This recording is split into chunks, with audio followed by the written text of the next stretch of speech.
The scale of E minor is the relative of G major, so like G major, it contains an F sharp.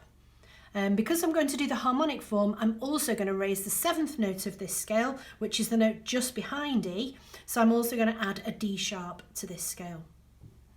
The right hand finger pattern is just the same as for C major. Because the sharp's in a little bit of a funny place here compared with most scales you will have done so far, make sure that you do use finger 3. When you're on an accidental, it's tempting to just then start over with a thumb, but it won't work in this case. So make sure of your numbers. So we're going to go 1, 2, 3, then a thumb, and then like with many scales, we're going to raise that 4 for the harmonic 7th. Do it all again to 3 and a thumb, another harmonic 7th, and we're at the top. And then descending, make sure to leave that gap, don't let finger 3 drift across to D.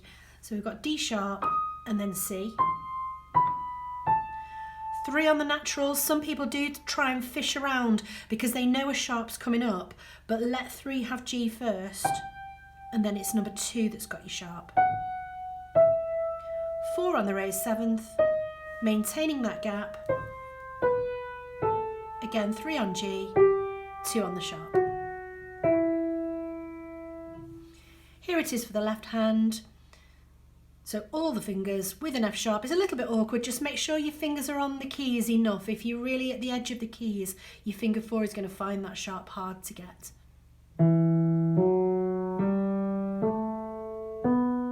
Again with 3, don't fish for a sharp too soon, just let 3 have the natural, and then it's 2 for the raised 7th.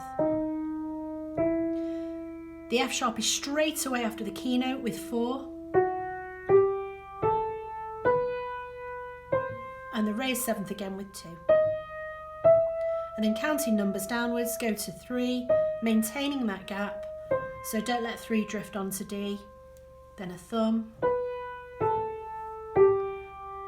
4 on the key signature F sharp, thumb on the keynote, and then we do it all again with the raised 7th and the gap, and a thumb.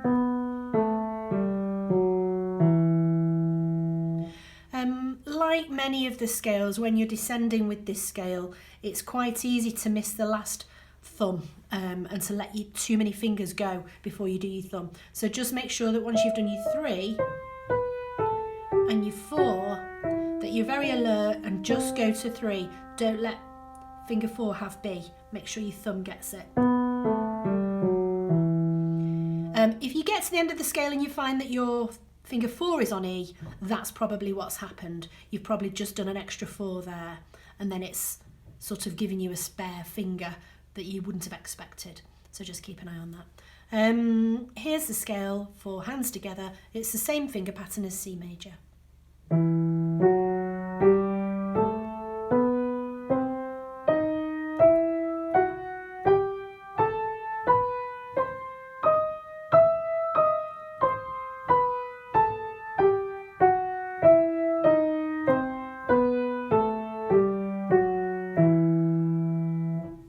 These are all slow playthroughs, so do check your scale speeds as indicated in your exam booklet to get to your final speed once you can do these scales well at a slow speed.